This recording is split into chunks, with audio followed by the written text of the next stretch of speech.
All right, I think that worked well. All right, so hopefully everyone can hear me. I know Nancy can hear me just fine. If you have any trouble at any time hearing me, go ahead and put it in the chat and I'll try to get it fixed. So this is our first call for our clean eating challenge. I am so grateful to all of you for signing up and so excited to get you all started. I know that this challenge is going to have all of you feeling amazing. Um, very few people understand what clean eating is. Or even when I tell people, eating whole foods is the best thing for you as opposed to overprocessed foods, most people don't know what clean eating is. And basically, it's real food. It's real food, most of the time that does not have a label. So, fruits, vegetables, um, proteins such as eggs, tofu, chicken, fish, beef, even pork, although usually pork is not the highest quality protein. So I don't think any of y'all have it on your your meal plan, but um, there are some lean types of cuts that are all right. So, and pork would be a better choice than fast food, of course, or deep fried food. So even still, something that's not the greatest quality, I would want you to have eggs over something like pork, but sometimes that's what we have on hand and that's what we enjoy, and things like that are perfectly okay. So just sticking to foods that don't have an ingredient list, really. So whole foods that come from nature is really what clean eating is. There are some things on everyone's meal plan that may feel like they're overprocessed. So, the keto bread, low carb tortillas, those things are processed, but they're also used as a tool to help you change your way of eating. We're very used to eating bread and pasta and cereals and tortillas. So to have these things on hand that may not be actual clean eating, it's not a perfect food, it's still a tool to help us manage the clean eating. You're going to make a chicken salad wrap and you're going to have all these wonderful ingredients in it: chicken, Japanese mayo, uh, onions, and cucumbers, and bushels of lettuce. And you need a vessel for that. So a low carb tortilla is not a bad choice. So ideally, yes, whole foods found in nature, but sometimes we have to work with what we've got. So ideally, that's clean eating. So in your clean eating challenge, it gives you a brief overview of what clean eating is. So if there is any confusion about what ingredients, you can look at that. You can look at your grocery list as well. A lot of the foods on your grocery list, with an exception of the things like the bread and the tortillas, are clean eating foods. So just to clear up what clean eating is. So week one starts tomorrow. Hopefully everybody's ready. Go ahead and put it in the chat and let me know just where you are. Do you still need to go shopping? Are you meal prepping today? Are you just one of those overachieving rock stars who has everything set up and ready to go? Because that would be wonderful. That's not even me. I don't have everything ready. I'm on the track to having everything ready, but okay, good. Meal prepping today. Yeah. Meal prepping is essential. Still need to go shopping. Perfectly okay. Remember that when you're meal prepping or you're going to the grocery store, you can text me for anything. If you're confused about an ingredient, you're confused about something on your meal plan, meal prepping today, yeah, that's meal prep Sunday is one of my things. So it actually falls on a really good day because for most people, our work schedules, today should be the one day that you have some time to just kind of get some things done. And we'll go over what types of meal prep would be really beneficial for you. So, okay. Sorry, my computer was doing something weird. Okay. So we're getting prepared for week one. So we're just going to go over briefly what week one is. So in week one, there's two challenges. The first challenge is going to be a 12-hour fast. And the second challenge is going to be 1 to 2 veggies with 1 or 2 of your meals. So we'll talk about that in a minute. But first, the 12-hour fast. So um, with that, I don't want the 12-hour fast to feel scary to anybody that is not familiar with fasting.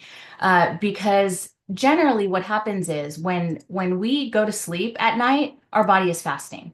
We go into a state of ketosis, and that's perfectly okay. We all survive, everything's all right. But when it comes to fasting specifically for something like this, fasting does so much while you're sleeping. So it helps with, it enhances your insulin sensitivity. So it regulates your blood sugars. Generally, when we eat throughout the day, we're on a blood sugar roller coaster, and the food we have matters, which is why this is going to be so great because you're eating clean whole foods. So you're not going to have those dips at lunchtime after meals where you feel heavy and oh, and I'm tired and exhausted. So that's one of the great benefits of it. What happens is it regulates your blood sugar effectively, and that helps you maintain your energy for the day. So when you eat a nice full chicken salad loaded with vegetables and have a really good clean dressing, that meal can carry you throughout the day. So that meal gives you insulin when you need it. You're producing insulin when you need it. So there's so many benefits to fasting, and I know some of you I've spoke to have done some research on it and know you feel mental clarity. It helps with digestion and gut health. So a small window, I don't know, it doesn't sound small, but a small window of a 12-hour fast um, is something that's definitely doable. But the reason I wanted to discuss that is because if any of you feel that initially that is really difficult for you, that's perfectly okay. What I want you to do is focus on foods that are not going to break your fast harshly. Don't grab a bag of chips, obviously, when you're thinking, I'm just famished. I can't do this. I can't fast for 12 hours. Let's say you're up late or you're working late. Um, Instead of that, choose some bone broth. Bone broth is loaded with collagen protein. You can buy it in little powder packets. You can make it yourself. Chicken bone broth, vegetable broth also, and beef bone broth are all wonderful. Vegetable broth does not have the same collagen protein in it, but because it's warm and you can add a little salt and lemon to it, it does keep you satiated. Warm foods always keep you a little more satiated than cold foods. Just a little tip. But that can be really helpful to carry you to what you're going to do next, whether it's your meal is coming soon and that's when you felt like you needed a little something, or yes, absolutely, you can ask questions at any time. So, and just put them in the chat and I'll get them answered for you. So, having bone broth is really, really helpful. So, don't feel like you failed. If it's the first day or even throughout the first week and you're famished, your stomach's growling, you can't take it, you're feeling terrible, have some bone broth. Have a protein shake, something very light. So, you do have ideas of what protein shakes are best for you. I have a few here to show you. I'm drinking my shake as we speak. But Premier Protein is one of my favorite ones. There are a ton on the markets. But ideally, you want something that at least has 15 or more grams of protein. And because Atkins is really good too. Because you're choosing something like this, you just want to make sure it doesn't have added sugar. Those are the types of things that you don't want to break your fast with, especially if you were having a really hard time staying on that 12-hour fast. But you've got to think about too, if you stop eating at 6 p.m. and then your fast is broken at 6 a.m., and some of us aren't even ready to eat by 6 a.m. So you want to time it where it works for you. Is there a difference in nutrition between homemade bone broth and store-bought? That's a really good question. There is a difference. So I'm always, always gonna push for homemade bone broth. Always. Ways that make it really inexpensive is for chicken bone broth, I use chicken feet. They're so inexpensive, and most grocery stores carry them. And if they don't, you can go see the butcher yourself. And generally they have them. Sometimes they'll just give them to you to get rid of them. That makes incredible bone broth. And beef bone broth, usually the butcher will give you bones too, but they're also very inexpensive. And there's nothing extra added in there that you don't need. you are going to add your own vegetables, your own herbs and spices, and your own apple cider vinegar, which that in itself, 2 tablespoons of apple cider vinegar brings out the nutritional value, or not nutritional value, brings out the vitamins in the bones. So that's super beneficial for you. And I don't think a lot of the people that make the bone broth add apple cider vinegar, because in the powdered version, I look on the powdered container and I never see that in the ingredient list. So I don't know. Is there a difference between Atkins shakes and Premier Protein? I tend to crave fats and not sure which would keep me full. So they're both, as far as, so there's Premier Protein and Quest are the two I recommend to everybody, but again, choose the best one for you. There's also a company called Orgain that's very good. I don't drink them because I personally don't like the flavor, but a lot of my clients love them. So those work as well. The thing with the Atkins is it is higher in fat. So because fat does keep you more satiated, you may want to have an Atkins one. The fat combined with a little bit less protein, so 15 grams as opposed to the 30 grams, it will still keep you full. And, it's trial and error. If it doesn't keep you full, have another half of a protein shake. Have some bone broth. Actually, have some warm tea, because like I said, warm foods, warm liquids are going to make you feel more satiated than anything that's cold. So, having an iced tea isn't necessarily going to help you feel full or get you to that next meal. Is there a place I can get these recipes? Yes. So the bone broth recipe is actually on my Instagram. Anybody that would like it, go ahead and shoot me a text and I'll just send it straight to your phone. That way you have it on your phone, no worries, and you don't have to go searching for it on my Instagram. And all of the other clean eating recipes are in your clean eating recipe book that you received in your email when you signed up. So be sure to go ahead and look through that as well. So that's just a little bit about the fast. So also remember, you can message me at any time if there's questions regarding the fast. If you're confused about what time to start, what time to end, just know that I'm available for those at all times. So first challenge is the 12-hour fast. And also remember, with these challenges, you want to carry them to every week through these next 4 weeks. So you will fast every day. There's going to be days that's unavailable to you. Maybe you have a breakfast meeting and you're unable to do that. So you just make good, clean, healthy choices and it's going to be all right. Every day is not going to be perfect, but every day is going to be progress because you're making changes that are going to benefit your ultimate health. And that's wonderful. Okay, so the second challenge is going to be 1 to 2 veggies with 1 to 2 of your meals. So for a lot of people, this is really easy. But I know for some, it's confusing. Oh, well, if I have this, how do I incorporate vegetables? There is a list of how to incorporate vegetables in your breakfast. So a smoothie, you can make a fruit smoothie, and you can also throw some spinach in there, some kale in there. You probably aren't even going to taste it anyway. You can make an egg scramble. So if you normally are someone that has some eggs and turkey bacon in the morning or little chicken sausages, that's fine. Just scramble in some spinach with it. Scramble in zucchini chopped up from the night before that you didn't use. Leftover vegetables make wonderful additions the next day. For lunch, salads. I can't stress salads enough for people, especially if you're not generally a salad eater. So what's great to do is, let's say you're not big on lettuce, but you enjoy cabbage. You can use the cabbage as your lettuce. You can use spinach as your lettuce. There's a spinach strawberry vinaigrette salad you can make. Wonderful.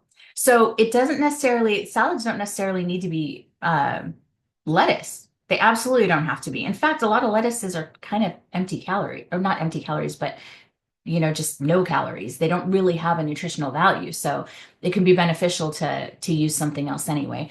Chili, there's a vegetable chili recipe for everybody. Add the veggies you like. Add some zucchini in there. You can also blend. You can blend vegetables and add them to your soups, add them to your chilies, add them to sauces. You don't necessarily need to chew vegetables for them to be beneficial for you. With dinner's a little bit easier when you have your grilled chicken or your fish. have a side of broccoli, have a side of zucchini. But a few things I want to encourage is to not just stick to the vegetables that you love. We have our staples that we love. That's what we eat. Those are our vegetables. But I really want to encourage you to branch out with your vegetables. Try new ones. If you have a friend that has been telling you spaghetti squash is amazing and she lives by it, but you've never really got one because you don't really know how to make it, that's fine. Text me you want to try spaghetti squash. I will send you a recipe. There's tons of recipes you can look up. Pinterest always has amazing recipes, but I encourage you to try new veggies. You're going to be surprised at the ones you enjoy that you never knew about before, or you just weren't sure, if you were going to like it. No, there's no such thing as stupid questions because most people don't know these things. So if you knew everything and we had the same information, you wouldn't come to me and I wouldn't have a job. So no worries. There's no such thing as a stupid question. Um, with corn. Okay. So with corn, this can be confusing for some of my clients, and I'm glad you asked this question because a lot of my clients have done a ketogenic diet before. And on a ketogenic diet, we are so low carb that things like corn and potatoes are high glycemic, so we avoid those. But on this clean eating program, ideally, corn is wonderful for you. Corn is a great vegetable. It's a great starch. It's wonderful in taco salads. I love it. It's one of my favorites in a taco salad. So you just want to be mindful of your macros. So everybody got their own individual macros and calories in their plan. So be mindful of that. Start looking at your macro calculator and seeing when you enter something, oh, how many, where does that put me at my macros? So corn is perfectly okay. So let's just say, for example, if somebody's carbohydrates for the day are 45, but you want to put corn in your taco salad, you go ahead and enter 2 tablespoons of corn. And you say, oh gosh, that puts me way under for my carbohydrates.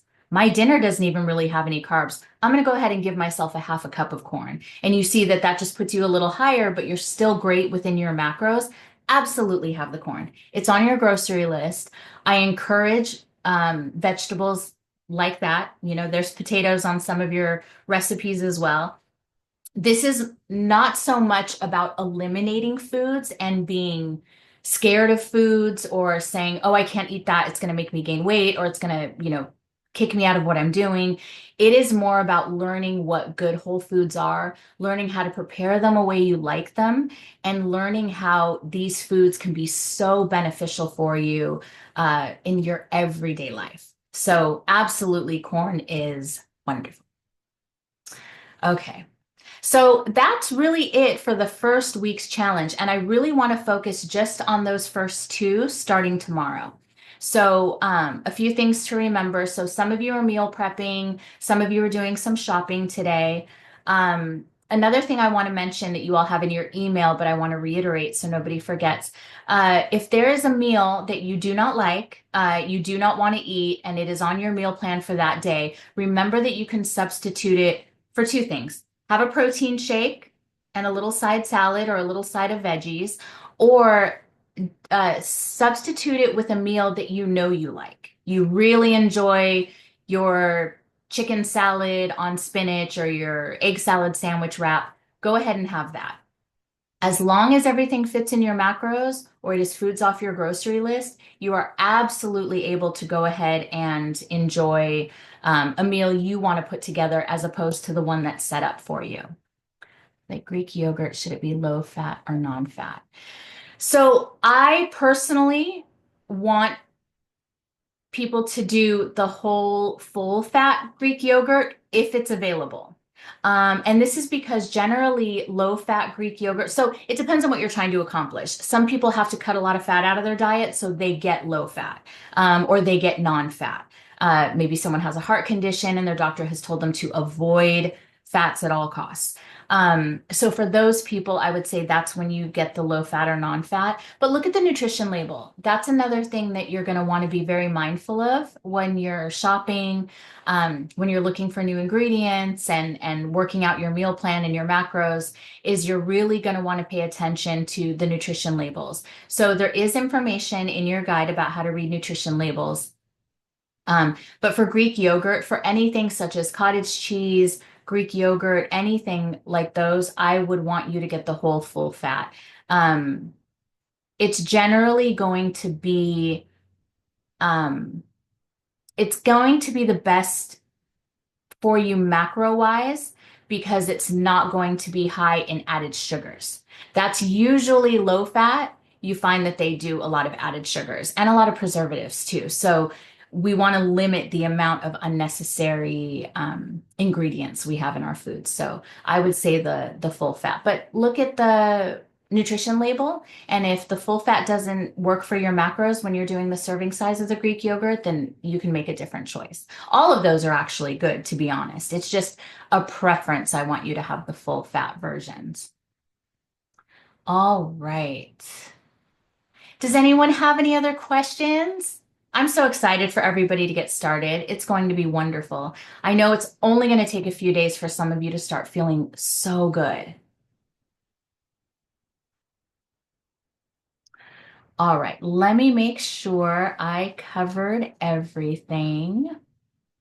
The other thing I want everybody to make sure that you do, some of you already have, is that you download Carb Manager. You go ahead and add me as a friend. Make sure you read that you send it to Jessie Castle at Gmail. That's where my account is.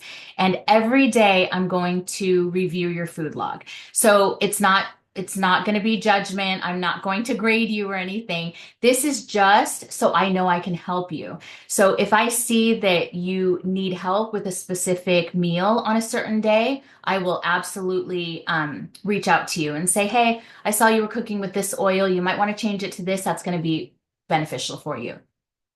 So it's going to help me help you stay on track, not just with what you're supposed to be doing, but giving you good, healthy suggestions that are just going to benefit you in the end. Does coffee or tea count as water intake? It does not. So there is an area in here that talks about water. Oh, so funny. Okay, it's right here. So I do want you to have at least 8 cups of water a day. What that equates to is 64 ounces. So if you have a water bottle that can help you measure that, this is just ideal. It's just a basic amount of water for you to have to ensure that you're properly hydrated.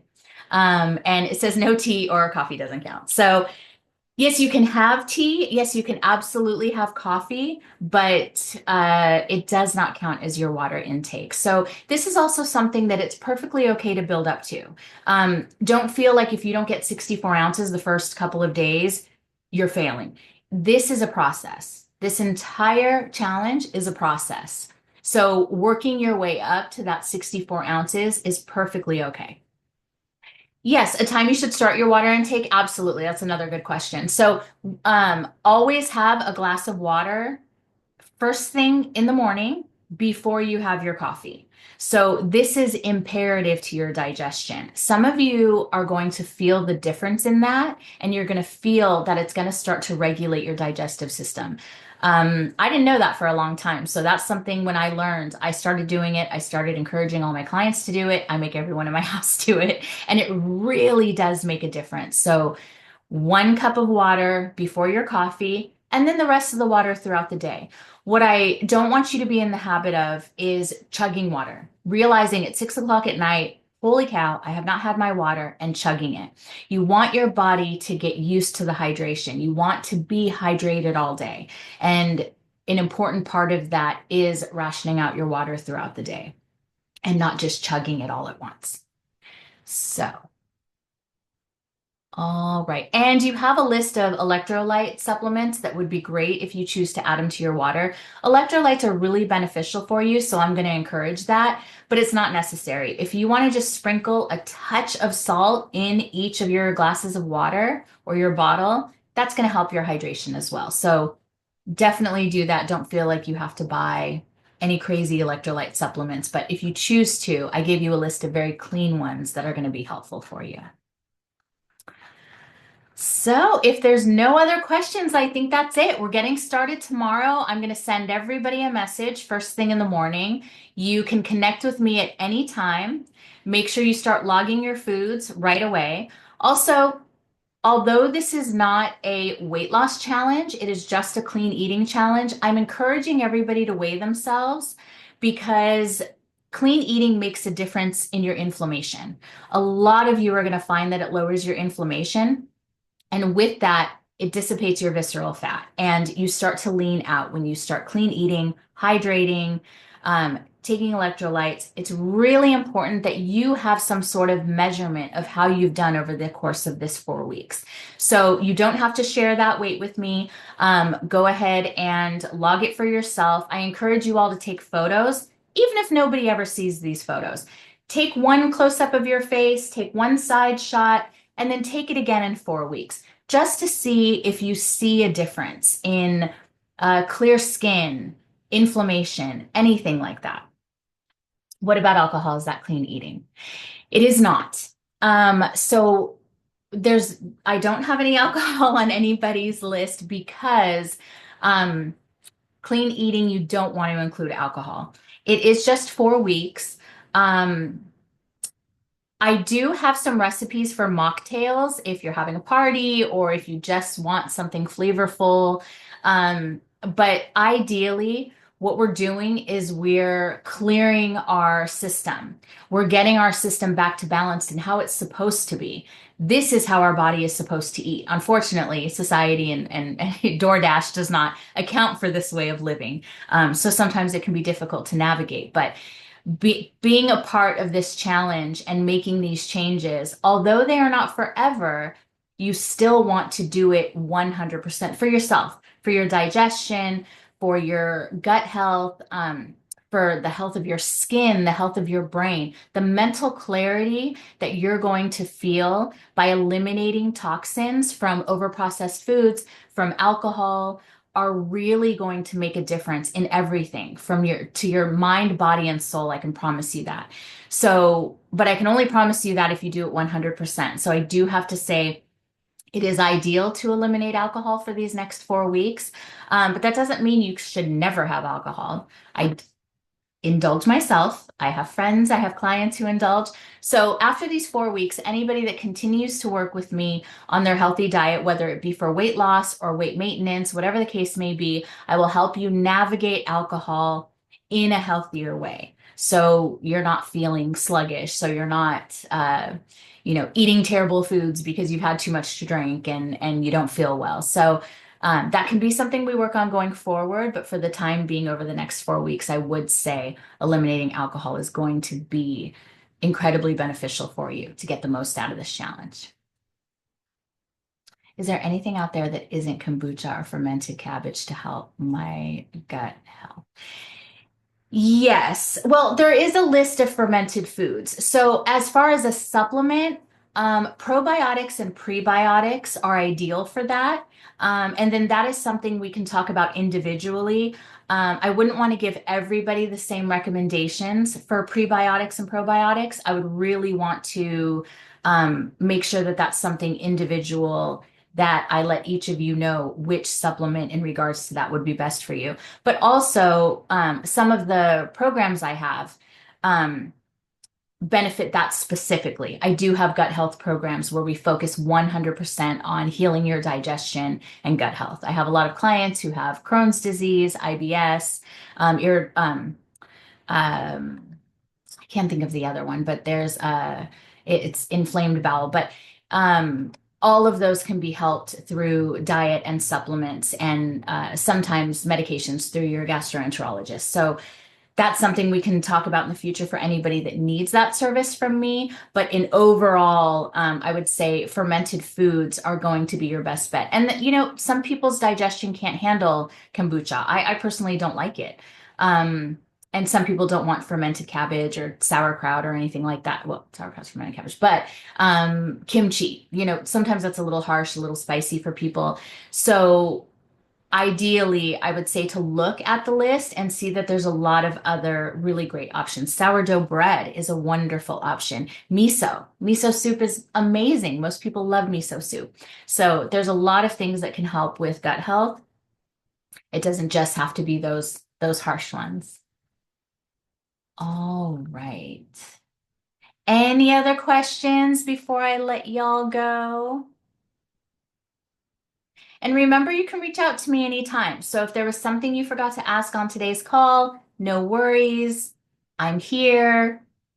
I will answer any of your questions at any time. You're welcome. Well, then that's it. I am extremely excited for all of you. I can't tell you enough. Thank you.